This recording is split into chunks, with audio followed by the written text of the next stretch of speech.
Okay, on CorelDraw, you have this, if you're zoomed in on something, you have this little navigator button here, which allows you to pan around. If you press the N key, you can do the same thing. Just hold on the N key and just kind of pan around. So, actually, you just have to press the N key once here and just pan and click. But here, you got to hold in on the mouse and then do it like that. Now, that's better than using the damn, middle mouse button and trying to pan around. This sucks. I mean, I don't like that one damn bit. Okay. Um, Now, also, if you press the H tool, that brings up the hand, so you can pan around that way. If you press spacebar, that stops out of it. It's like select. That puts you back into select mode. Okay, when editing text, if you go into this command there, which you can press F10, but that's kind of inconvenient. You can, of course, increase the spacing on your characters and your line spacing. But if you hold down Shift, you can also increase your word spacing. So, again, press spacebar to stop out of that too. So, anyway. Okay, when you're assigning, in here in commands, and options right there, when you're assigning shortcut keys, if you click on too much, you try to, delete it or whatever, it does that shit. But if you hit the backspace key, it works. So anyway, I wanted to assign S to our shaping tool here.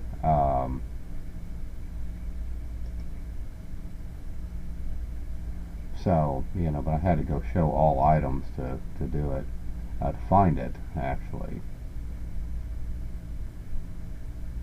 Okay, so now you just have to press S, to go into that mode, spacebar to go back to that mode. But I'll have you note that if you're in text edit mode, spacebar will not stop out, obviously. So,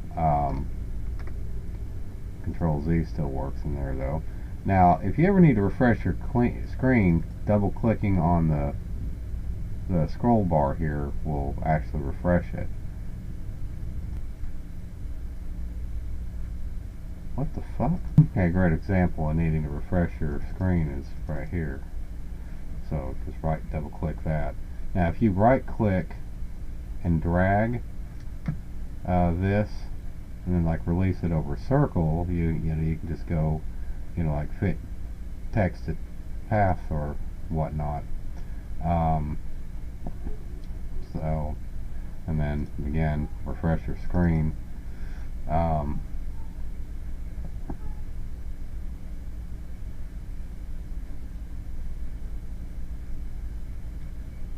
Oops.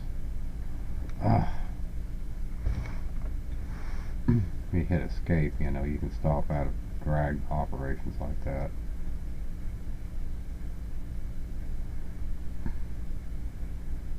But let's see.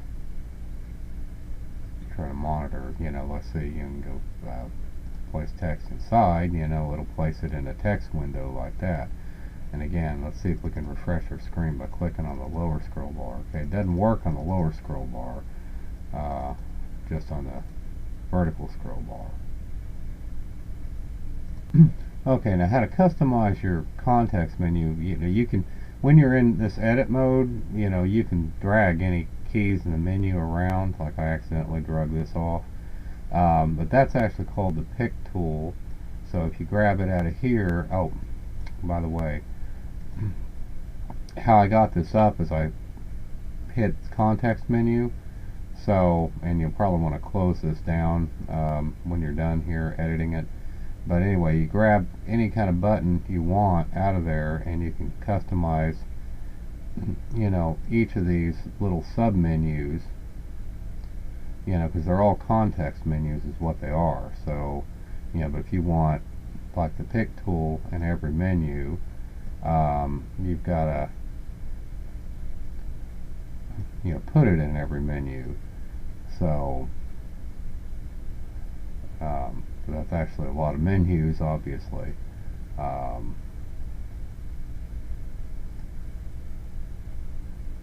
like I said, I don't know if you really need to put it in every one or not, but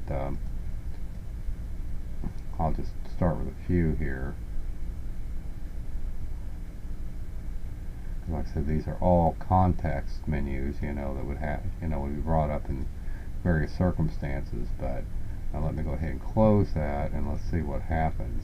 Yeah, see, here's my pick tool now. So now, you know, even if I'm editing text, let's see if it shows up. Okay, now when I'm editing text, it doesn't show up. I want it to show up there, so I'm going to have to go back in there, bring up the context menu again, and try to find the one that pertains to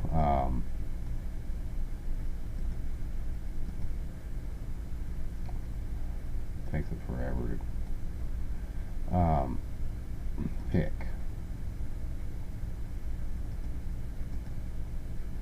Wish I could filter these out. Okay. Well, where'd it go? Shit. Okay. Let's see. We already did all those. Let's see. We need the edit text mode. Bitmap selected.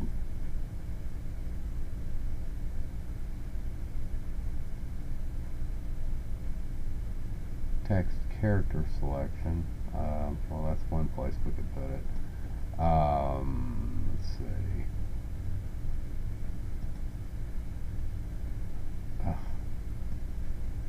Okay. Artistic text selected.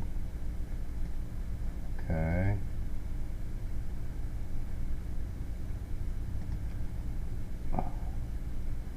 Anyway. Alright, so now I added it sufficiently to enough of those to where now we can pick on it. So, pick it that way. So, anyway, so you can press S to get into that mode, so you can edit things that way.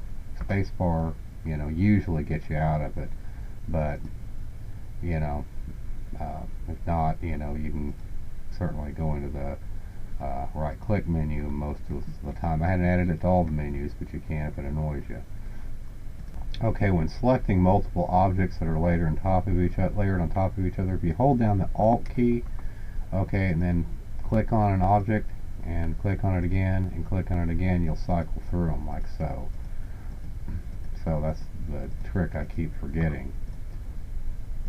Oh, by the way, I set that S to S because that's the shape tool, so just think of it that way.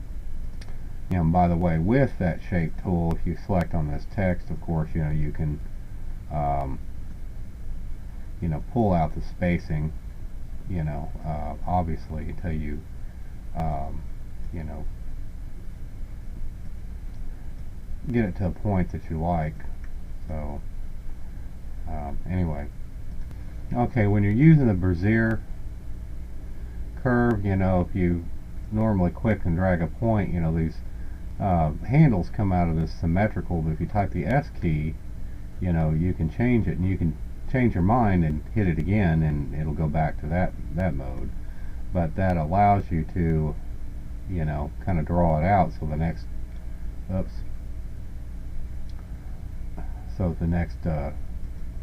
point you draw is, you know, different. So, you know, I can start out, like I said, that way, and then draw this in, but then type the S key, and then that next line will be pretty, you know, straightened out.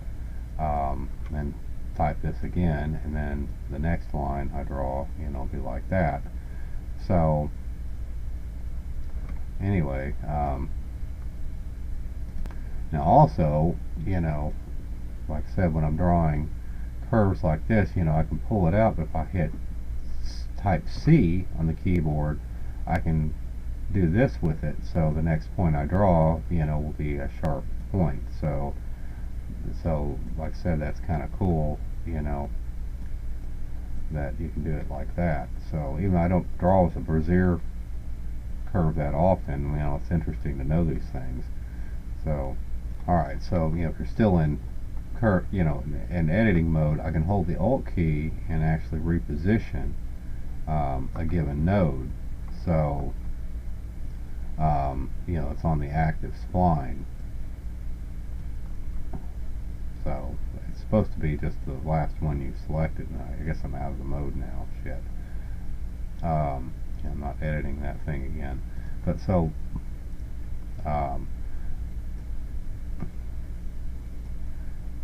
you know, like I said, you know, of course, if you just click on points, you know, it kind of draws straight line segments, obviously. But again, if I hold the Alt key, well, if I hold the Alt key, I'm supposed to be able to move the last node, but it's not working right. Damn it. Okay, it is working right. It's just, you know, it's not until you actually click on it. Well, no, that's not true. It's not until you click on a, well, I don't know what the hell that does. Okay, it does work, you know, if you, like I said, draw it out like that. You know, if you just draw it out like that, it's not going to work. But if you pull out, you know, if you pull out handles and then press Alt, then it does work. You know, allows you to reposition it. But if you don't pull out handles, it doesn't matter. Well, no, I'm repositioning now. It just wasn't working for some reason before. You know, if I click on it and draw another one, you know, it'll just continue on. But if you right click on it, then I can reposition your last point. But again, it only works with the last point, I believe. So yeah, because see, that's one to, you know, draw another line to it. So and the only way, you know, okay, you can click out of it like that, or with your space key. Huh. Well, that's interesting. The space bar actually toggles between the select key and the brassiere mode. That's interesting. So, you know, I can actually, you know, go do that and then hit my space bar to stop out of it. Okay, and that's fine, but then I can actually go back into brassiere mode, so it actually, you know, clicks on the last drawing. Let's see what happens here. Yeah, because it'll alternate between your last two commands. So that's kind of slick. So you could stop out of it, you know, and do something else, but I could, you know, go back into it. So that's good to know. All right, so this is something that's pretty damn cool. You know, if I take, you know, like a rectangle, okay, and lay it out here like this, and select the Smart Fill tool, I can select, you know, on elements of this, and it's acting like an intersect. So it's creating new objects, you know, as I select on these that intersect the text there and the rectangle. Okay, and then I can basically, you know, hit spacebar to stop out, grab this, invert it, shift it around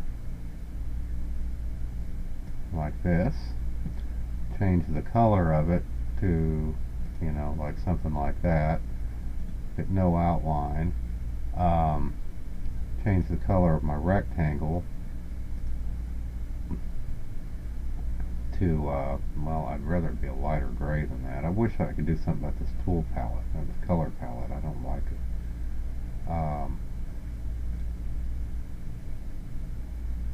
But at any rate, you know, hit shift page down, okay, you know, shift page up, you know, brings something forward, shift page down brings it backwards. And I can bring that down like that, okay, and, you know, it gives you kind of a shadow effect. Now I can go select those and make them like a darker color. So, and the nice thing about this is this does create, you know, if you wanted to vinyl cut this, you know, for a sign or something, you know, it does create cuttable geometry. So, anyway. Now, of course, remember when drawing things like circles or polygons or whatever, you know, pressing shift, you know, makes it a center circle versus a corner circle, and then holding control will make it symmetrical. So you could hold control and shift and do this, or just control and keep it from a corner position. And of course, remember, thank God Corel has enough common sense for the nudge keys to work.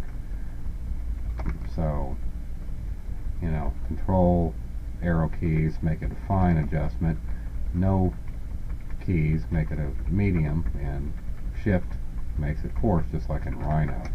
Believe it or not, none of the other programs I work with, SolidWorks or AutoCAD, seem to have a nudge key. Of course, I don't know that AutoCAD did, but anyway. Okay, now working with polygon tools, I know that, for example, you can go like, 20, put like 20 segments in it, and hit S for your shape tool, and you can go modify, that sucker, and do some cool stuff with it, like that. That's well established. But like I said, well, shit. I'm going to go to the polygon tool. You got to reset it again.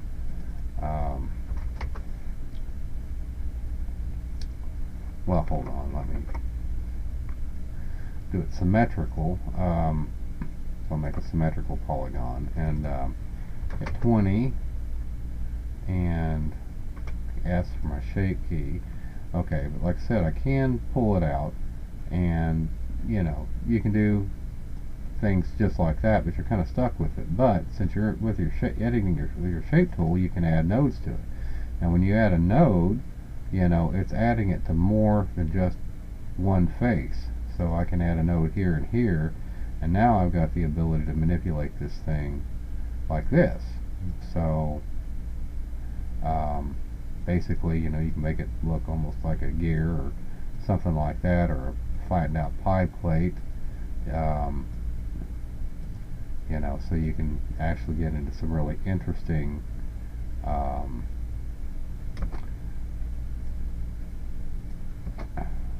again, hitting my space bar to go back and forth. At any rate, you can get into some interesting very interesting shapes this way. So and like I said, you can add even more nodes to it if you want, and do some really interesting designs like this. So that was probably what I learned in 2006 but forgot about. And of course, you remember how to do custom stuff like that, but at any rate, so you can create like a saw shape or whatever you want to do with it. And don't forget, you do actually have an interactive fill tool too, that instead of doing it the way I did it, you can come in and add colors to various points. I guess you can click and drag them onto that square, so which actually I prefer that being this color. So anyway, so that's kind of cool. You can add them like that with the interactive fill tool instead of having to go through the other regular fill tool. Okay, now remember, if you drag and right click your mouse, it creates a copy. Now going back into our interactive fill tool, I can change it, from a linear to like for example, a radial fill. So oh good. So here's your little fucking color box.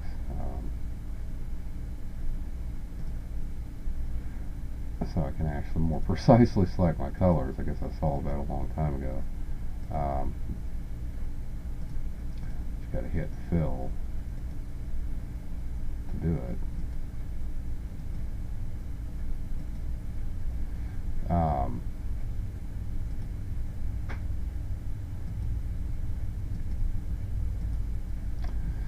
But okay, now if I press S to go back to my shape tool, let's grab a point, and cross to the other side and twist and bring it out. Then to pull, you can create effects like that, which are really, pretty slick. Right click to remove the outline, so you can check that out. But again, you know, you can also twist these things up, you know, and have it perform effects like that, you know, instead of it being just kind of straight out. So pretty slick. And you can do the same, you know, ostensibly on another one of these, you know, and really change the effect yet again, where you got another iteration bleeding over with it. So again, you know, it's amazing what you can pull off with that little tool. But yeah, you know, any of these nodes, you know, if you wanted to zoom in, go back to the shape tool, you know, you can create another node like here, okay, and start bringing that out, you know, to form even more elaborate shapes. So, you know, it can get pretty extensive, you know, what you can do with it. So, and of course you can always change your, you know, colors, you know, just by clicking on it over there if you would prefer. So, or over here, you know. So anyway, pretty cool. Motherfucker, wouldn't you know it? I mean, I fucking clicked save, okay, and the goddamn fucking thing's doing that again. You know, just like it used to back in, you know, version 11, where you'd click on save and it would fucking crash on you. Fortunately, I don't think I lost anything. Fucking idiot program. Did save a backup.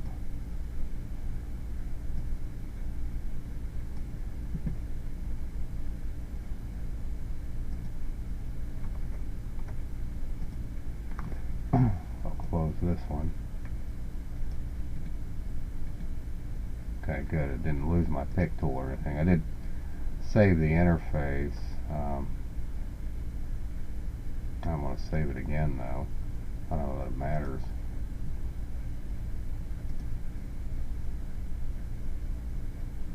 I'm trying to save it as a new workspace.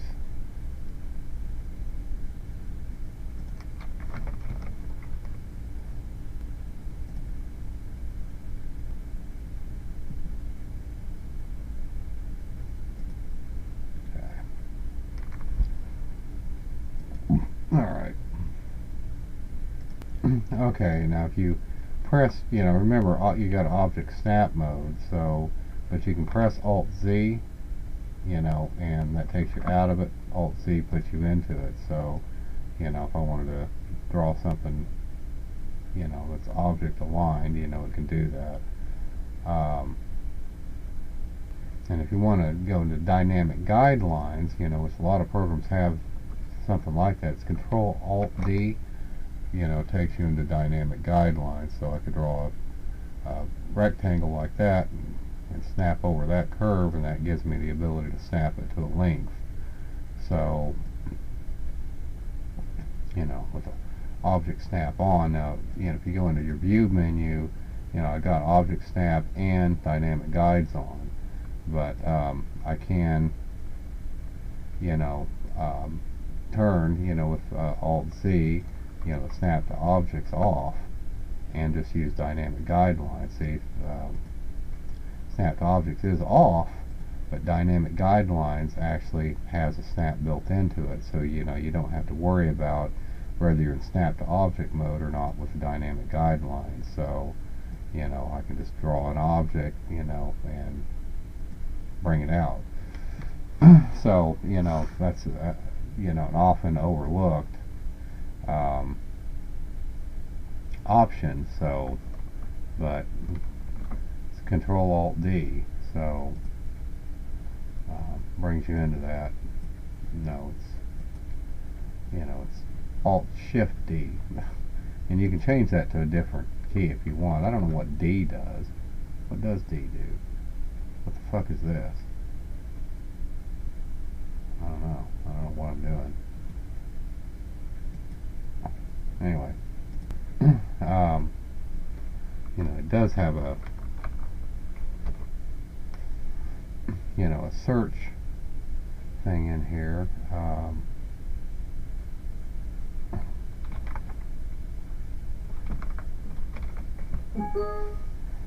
Which doesn't seem to work very well.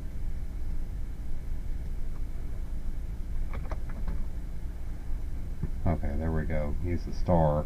It understands the star thing.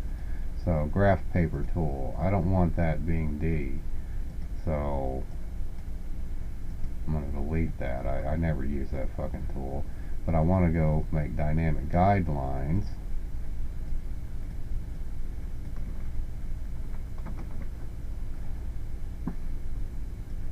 I guess didn't work.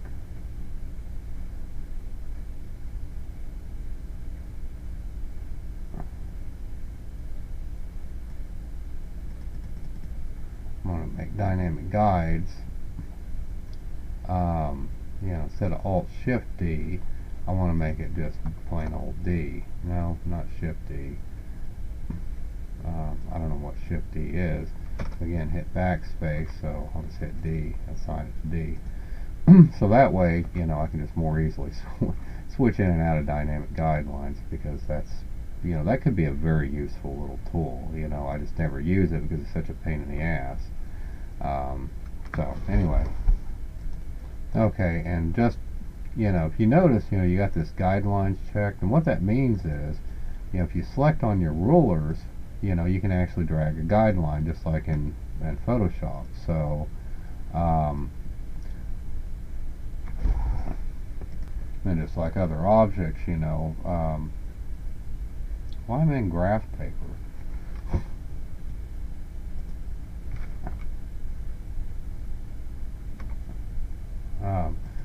Anyway, you know, if you select again, you know, you can actually rotate it, you know, and you can change your, of course, your center of rotation, you know, just like you can any other object. So,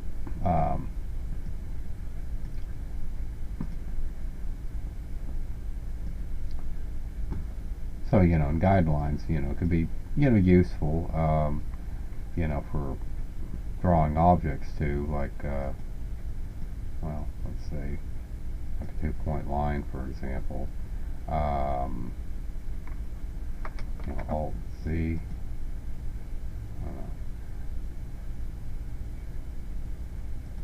Okay, now if I, you know, pick a guideline and hit the plus key on my keyboard, you create a duplicate. Okay, and if I go here, you know, I can enter like numbers, like say 360 minus that, okay, and it'll create a duplicate, you know, at the opposite angle. I better save this thing before fucking jam crashes again. But supposedly you can enter live numbers, you know, and do calculations in these fields. So, so if I wanted to take like a couple of guidelines, though, I could hit the plus key and grab them and move them, and I can constrain them, you know, by holding the shift key. So, you know, you create a thing like that. And then, you know, you got this snap to guidelines thing, which, you know, since I usually don't have guidelines, it's not a problem to leave that selected. Then, if you want to go draw, you know, like an object, you know, using your object selection, you know, like a line, okay, I could snap to it like that. So, or, you know, if I wanted to take and draw like a rectangle, okay, you know, I could, well, you know, pull it out like this and then go into your, you know, let's see, I'd have to convert it to curves first, but, you know, I can go in and grab this and start, you know, attaching it to my guideline. Again, you know, you can use shift or control or whatnot, you know, so I could, you know, do something like that, and you know, grab our object, you know, right click as I draw it over, and then, you know, snap it to, you know, a point where it lines up with a curve, and then adjust it later if you want. you know, and create something like that. So, you know, then I guess do something like a, well, shit. What the fuck is this graph paper up for? Okay. You know, hit that, make it a triangle, and of course I'll have to just draw it out there. You go to range, convert to curves, which is Control Q, by the way. You know, and basically, I can, hell, I gave me too many control points. Well, anyway, you should get the picture. So,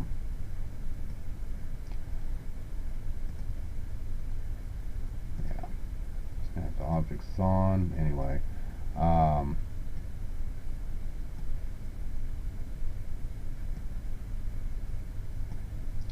I can go, of course, delete a node, you know, if I wanted to. So, change that to an extra light color. That to a slightly darker color. So, anyway, now, you know, using the envelope tool, you can create things kind of like this. But you can actually get more complex with it than this. Like this one guy was taking these words and sticking inside the outline of a dog. So, which, you know, is kind of a neat effect. And on the internet, I'll bookmark the video. But at any rate, you know, you just, you know, use the putty tool, you know, that selects the outline. And, you know, it can be putty or, you know, like horizontal or whatnot. Just press apply. Okay, and then, you know, basically done with your envelope. So, you know, press your space bar to go back to select it, and then just move it up here. Of course, that didn't really fit it very well, did it? But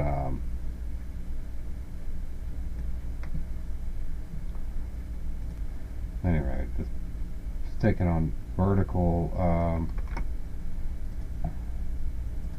Let me try it again though. Horizontal, but you know, you just experiment with it. Well, hell, it keeps going to vertical. Why does it do that?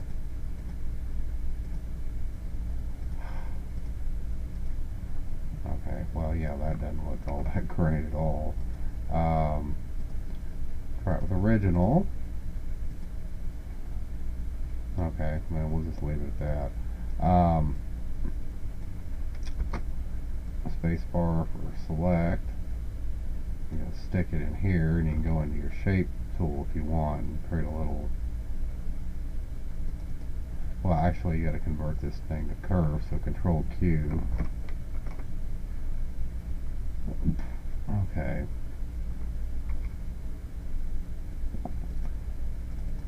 Then I can go into the shape tool and pull it down, you know, so it fits in there properly. So, anyway, you know, just something to keep in mind. But yeah, you can actually do this, you know, with pretty complex shapes, so it's kind of cool.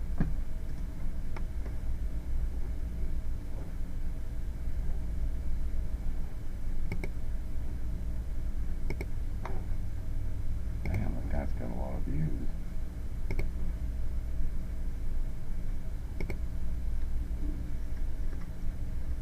Couldn't see it. Bad. Anyway, and just select it.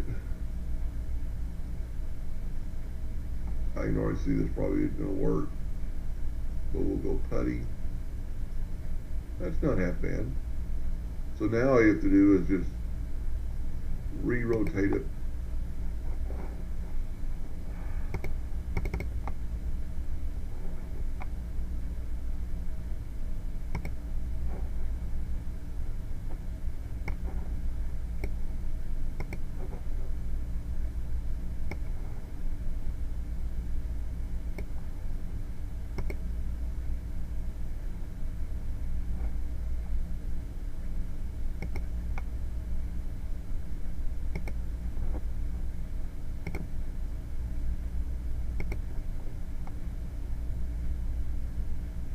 Work, but we'll go putty. That's not half bad. So now all you have to do is just re-rotate it back to where your shape is. And I'm not going to take it too much time here, but